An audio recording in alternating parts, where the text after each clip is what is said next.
Et bonjour à tous, c'est le critique du net. Et en fait, je lance aujourd'hui ma chaîne YouTube pour tout simplement parler d'actualité et donner mon avis sur des choses qui me semblent importantes. Et pour commencer, on va partir sur un article du Parisien. Et déjà, j'aime beaucoup le titre.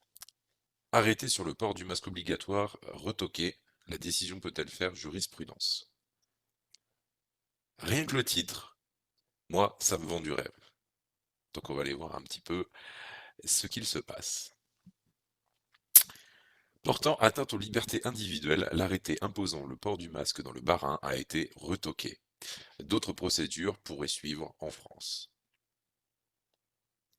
En extérieur, en vélo, pour les joggeurs ou non, depuis le déconfinement, plusieurs arrêtés préfectoraux encadrent les règles sur le port du masque obligatoire en France. Si certains ont dû être corrigés dans la précipitation, certains sont attaqués et retoqués. Mercredi, la justice a enjoint la préfète du Bas-Rhin, Josiane Chevalier, de réécrire son arrêté qui imposait depuis samedi le port généralisé du masque à Strasbourg et dans les 12 autres principales villes du département. Une décision qui fait des émules.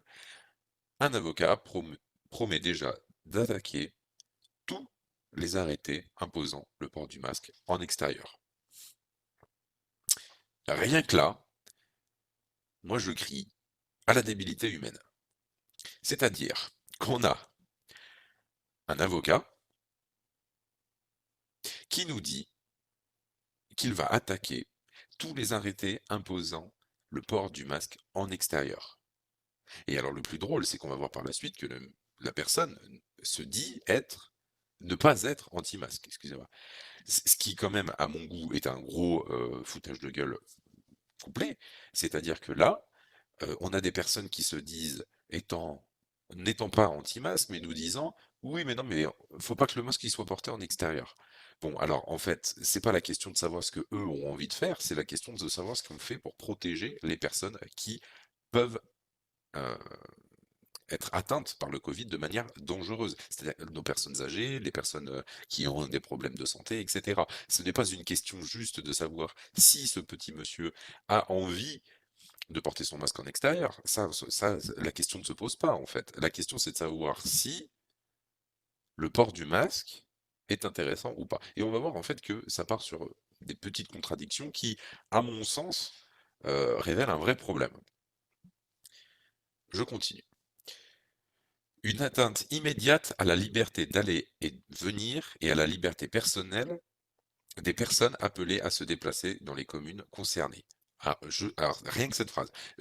À quel moment porter un masque est une atteinte immédiate à la liberté d'aller et venir et à la liberté personnelle des personnes appelées à se déplacer dans les communes concernées. C'est-à-dire que à quel moment un masque vous empêche de vous déplacer? Juste cette phrase. C'est-à-dire que bon, moi je porte mon masque, je deviens paraplégique. Je tombe sur le côté, je ne peux plus bouger. On est obligé de venir me l'enlever parce que sinon je peux plus rien faire. C'est incroyable, c'est incroyable. C'est ainsi que la justice a qualifié, dans le Bas-Rhin, l'arrêté pris par Josiane Chevalier et entré en vigueur depuis samedi à 8 heures, samedi 8 heures. Un arrêté justifié par l'accélération inquiétante de l'épidémie de Covid-19, en particulier chez les jeunes, avec un taux d'incidence qui doublait chaque semaine selon la préfète. Mais pour le tribunal, il ne ressort pas des pièces du dossier qu'il existerait en permanence et sur la totalité des 13 communes concernées par l'arrêté, une forte concentration de population ou des circonstances particulières susceptibles de contribuer à l'expansion du Covid-19. Mais là, la question n'est même pas, en fait. C'est-à-dire que, oui, alors, monsieur le juge nous dit, oui, mais non, mais attendez, les gars, on n'est pas trop sûr que dans les 13 communes concernées, euh, il y ait vraiment quelque chose, enfin, plus de cas qu'avant. Très bien. Mais dans tous les cas, en fait, la chose étant que c'est la rentrée scolaire, il y a beaucoup de jeunes qui vont se retrouver en milieu clos et qui vont, par la même occasion, se retrouver potentiellement face à une personne qui a le Covid. La question n'étant pas de savoir même si déjà aujourd'hui il y a plus de cas, mais comment est-ce qu'on protège notre population en France? Et je pense, très honnêtement, que le port du masque devrait être obligatoire dans la rue, dans les lieux publics, partout, pour tout le monde. On continue l'article. Des recours déposés pour Nice, Lyon et Paris. Saisi en référé liberté par deux praticiens hospitaliers alsaciens, le tribunal administratif de Strasbourg donne donc à la préfète jusqu'au lundi 7 septembre à midi pour prendre une nouvelle arrêté qui devra cette fois exclure les communes et les périodes horaires qui ne sont pas caractérisées par une forte densité de population ou des circonstances locales susceptibles de favoriser la diffusion du coronavirus. Faute de nouvel arrêté, l'actuel, qui reste valable jusqu'au 7 septembre, serait alors automatiquement suspendu, prévient le tribunal. Alors, là, c'est la même chose, c'est-à-dire que, bon, en plus venant de praticiens hospitaliers alsaciens, très bien, si le mec, il est en gériatrie, oh putain, il est dur ce mot, encore, bon, passe. Bon, par contre, si le mec, il est kiné respiratoire ou autre chose, ou même podologue, hein, parce que techniquement c'est des praticiens, un podologue pourrait dire ça.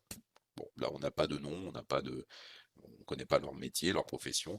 Euh, voilà, ça se trouve avec ça ils sont homéopathes et puis on est bien quoi. Nous avons donc des personnes qui nous disent euh, que le masque ne doit pas être obligatoire et surtout qu'il doit y avoir des périodes horaires qui sont caractérisées par une forte densité de population. Alors, ce qui fait que, alors de 8 heures du matin jusqu'à 10 heures du matin, vu que les gens vont embaucher et tout ça, là, il faut porter le masque. Mais à partir de 10 heures pile, c'est bon, tranquille. Le Covid-19, de toute façon, il arrête de se transmettre à partir de ces horaires-là. Donc, je propose qu'on arrête de le porter. C'est une forme de logique qui me semble implacable, personnellement. Je continue. Le début d'une longue série. Si la mesure n'est pas vraiment inédite, l'ancien maire PS de Strasbourg, Roland Ries, avait tenté fin mai de rendre le port du masque obligatoire dans le centre historique de la capitale alsacienne avant de voir son arrêté suspendu par le tribunal administratif pour les mêmes motifs. Elle relance, en tout cas, le débat. L'avocat Fabrice Visio, excusez-moi, désolé d'avoir mal prononcé pour le coup, compte par exemple s'attaquer à tous les arrêtés en vigueur en France. C'est-à-dire que ce bon Fabrice décide que le port du masque, c'est de la merde. Bon, le gars, il n'est pas épidémiologiste, bon, tous les médecins qu'il se doit vont nous dire que, je suppose, en tout cas, le principe du masque, c'est quand même de protéger l'autre. C'est sûr que c'est pas agréable de porter un masque, mais il y a un moment, ce n'est pas non plus la fin du monde. Et on continue. Loin d'être anti-masque, ça reste à prouver, il est le conseil de l'association Victimes Coronavirus France et le collectif de professionnels de santé Covid-19. Il est le quoi? Président? C'est le conseil tout entier? Je, voilà. Donc, trois membres, là, c'est pour le coup, c'est une erreur d'écriture de la part de ah, excusez-moi, je vais regarder qui a écrit, d'Aurélie Sipos, donc la journaliste. Dont trois membres ont porté plainte à fin mars devant la Cour de justice de la République contre l'ex-premier ministre Édouard Philippe et l'ancienne ministre de la Santé Agnès Buzyn. Dès ce jeudi matin, il a déposé des recours en référé liberté pour contester les arrêtés de Paris, Lyon et Nice. Et là, on va arriver sur quelque chose qui, à mon goût, est incroyable. Si la page veut t'arrêter de bugger. Le principe de précaution exige également de la proportion. On peut atteindre l'objectif de santé publique en limitant le masque à des zones de forte densité et à des horaires de forte densité, assure-t-il auprès du Parisien. Cet homme est épidémiologiste, comprend parfaitement les rouages du Covid-19, même si les experts ont déjà du mal à comprendre comment il fonctionne. Mais cet homme qui a étudié la loi sait que, malheureux, enfin, grâce à des prouesses technologiques incroyables, euh, nous tombons bien sûr sur le Covid-19 qui respecte la loi. Et on continue dans l'extrême bêtise. Notre décision s'appuie sur le protocole sanitaire aux entreprises. Les travailleurs en extérieur n'ont pas d'obligation du port du masque, sauf en cas de particulière densité et sans distanciation sociale. Mais par exemple, un agent municipal qui travaille sans masque de 10 heures à midi, comme il est autorisé à le faire, risque une amende dès midi, hein, car il ne travaille plus. On peut se poser la question de la cohérence, tente l'avocat sur de sa réussite future. Je ne suis pas inquiet, glisse-t-il. Mais bonhomme, ton argument il est idiot. Ton argument est idiot. C'est-à-dire que si ton argument c'est ouais mais regarde les autres ils ont le droit de pas porter de masque et ben nous du coup on a le droit de pas en porter, euh, ben, en réalité c'est pas comme ça qu'il faudrait voir la chose. C'est ouais mais alors nous on doit porter un masque, pourquoi eux n'en portent pas? C'est les employés communaux, les agents municipaux, enfin l'agent municipal, excusez-moi, qui devrait avoir à porter un masque. C'est-à-dire que tout le monde devrait porter un masque, peu importe qu'il travaille, qu'il fasse du vélo, parce que ça aussi, dans un autre article, il faudrait que je le retrouve, euh, euh, à Paris, vous faites du vélo, vous n'avez pas à porter un masque, mais vous faites de la moto, avec un casque intégral et tout, hein, vous devez porter un masque. Non, ce qui n'est pas enfin, le problème, c'est pas tant qu'on doit porter un masque, c'est que certains soient exempts d'en porter, en fait, finalement. C'est ça le problème. Parce que si on veut protéger efficacement tout le monde, il faut porter un masque. Le Covid-19, c'est pas une blague, c'est pas quelque chose où on peut rire et où j'ai entendu certains dire, moi j'ai pas peur de l'attraper. Mais t'as peut-être pas peur de toi l'attraper. Mais si ta grand-mère l'attrape, là je suis pas sûr que, tu sois dans le même état. Je pense que là il y aura peut-être un peu de peur pour toi. Parce que le jour où tu perds ta grand-mère à cause du Covid, parce que tu n'as pas été assez intelligent pour porter un masque, ben moi, je te dirais bien fait, enfin bien fait pour toi. Non, parce que malheureusement ta grand-mère. Mais enfin, tu cherches aussi quoi. C'est-à-dire, il y a un moment, il faut arrêter. Je pense qu'il faut arrêter, vraiment. Une décision temporaire. Il faut bien comprendre qu'on est en référé et qu'il est difficile de donner une portée très large à ces décisions qui font rarement jurisprudence, tempère Pierrick Gardien, avocat en droit public, car on est sûr de l'urgence. Les référés liberté sont faits pour neutraliser les effets d'une décision. Ce n'est pas définitif. On dit qu'il ne faut pas extrapoler une décision en référé. Sur le fond, on est toujours sur le même problème. D'un côté, d'un côté, protection des libertés et de l'autre, la protection de la santé. Il faut trouver un point d'équilibre. Seul le juge des référés est décisionnaire. Il va regarder s'il y a des circonstances locales, s'il y a un risque particulier, s'il s'agit d'un lieu épargné par l'épidémie, poursuit le conseil. Là déjà on est sur quelque chose de plus modéré, c'est-à-dire que oui, il y a sûrement des endroits où il n'est pas nécessaire de porter euh, de masque. C'est-à-dire que dans une petite commune où tu croises une personne tous les 40 mètres, bah tu t'arranges, tu te mets, surtout que sur ces petites communes, tu peux hop, t'escarter à un bon mètre 50 minimum, tu fais bonjour de l'autre côté de la rue ou de la route, bon, t'es plutôt tranquille. Mais pour autant, je suis pas certain qu'en ville, ça soit quelque chose qui soit possible. Il y a un moment, il faut penser protection de la population. Et je suis pas certain qu'un juge, pareil, ce soit de euh, sa possibilité et que c'est quelque chose à voir avec la liberté. C'est-à-dire que on parle d'une pandémie, d'une maladie qui est dangereuse. Je ne comprends pas qu'on puisse nous sortir que c'est une question de liberté. Il y a des fois, oui, mettre sa ceinture en voiture. Bah, vous n'êtes pas libre si vous la mettez pas. Enfin, si vous la mettez, et si on vous oblige à la mettre. Pourtant, je ne vois personne dire, bah ouais, mais moi, je suis libre, donc j'ai le droit de ne pas porter de ceinture en voiture. On est exactement sur le même cas. Est-ce que vous seriez prêt à regarder les gens conduire sans ceinture de sécurité pour principe de liberté? Je ne pense pas.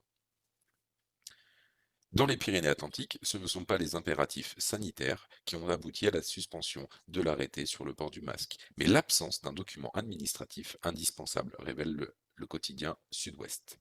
L'avis du directeur général de l'agence régionale de santé est manquant et n'a pas été publié par la préfecture. C'est un problème de procédure qui va se corriger facilement. Il suffit de prendre un nouvel acte. Comme dans le Bas-Rhin, le juge va aider les autorités pour repréciser l'arrêté et un nouvel acte sera rédigé, assure Pierrick Gardien.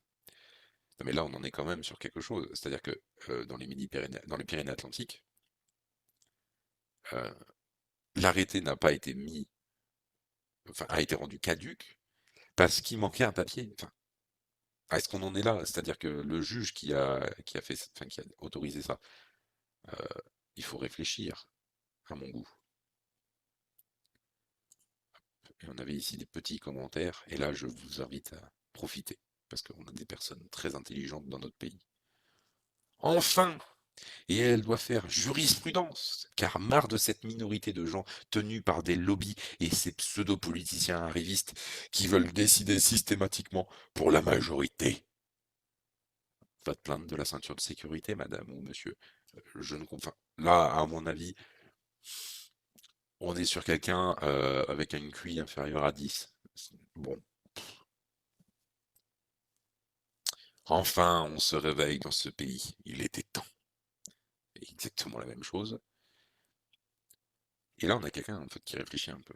Ne pas porter le masque, c'est assassiner nos aînés et les personnes fragiles. Voilà les extrêmes. Les complotistes. Pardon. Voilà les extrêmes, les complotistes. Une honte tant que nous n'avons pas de vaccin. Et c'est exactement ça. Tant qu'il n'y aura pas de vaccin, c'est une honte d'interdire, enfin de ne pas obliger le port du masque. Il faut obliger au port du masque, au même titre qu'on oblige la ceinture de sécurité tant qu'on n'aura pas trouvé mieux. C'est, à mon goût, très logique, très simple. Et il y a rien d'autre à dire. Oh, puis alors là, on est sur quelque chose. Je crois que j'ai même pas compris ce qu'il essaie de nous dire, hein, cet animal. Ne pas porter de masque, c'est mettre en question toute la stratégie de Macron qui consiste à avoir une France totalement masquée lors des élections présidentielles de 2022. Et ainsi,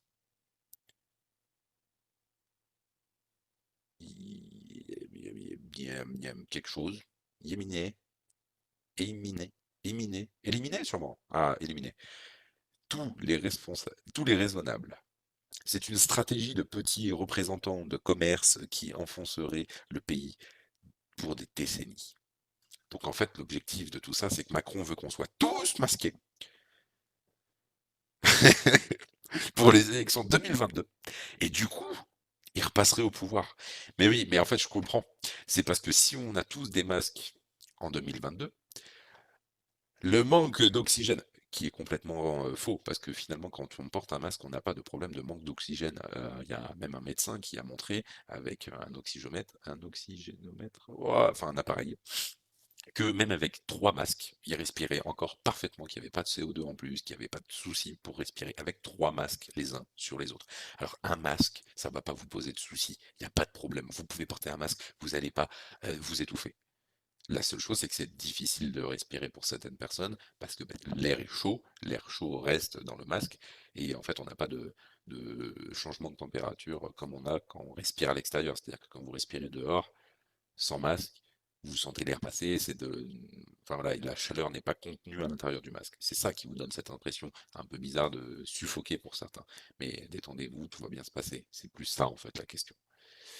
Mais là, on se retrouve avec des gens qui nous disent que, attention, hein, si vous portez tous un masque en 2022, Macron, il va repasser. Je comprends pas trop le rapport, mais visiblement, certains le voient. Là-dessus, je vous souhaite une bonne journée, bon courage pour la suite, et essayez de rester critique.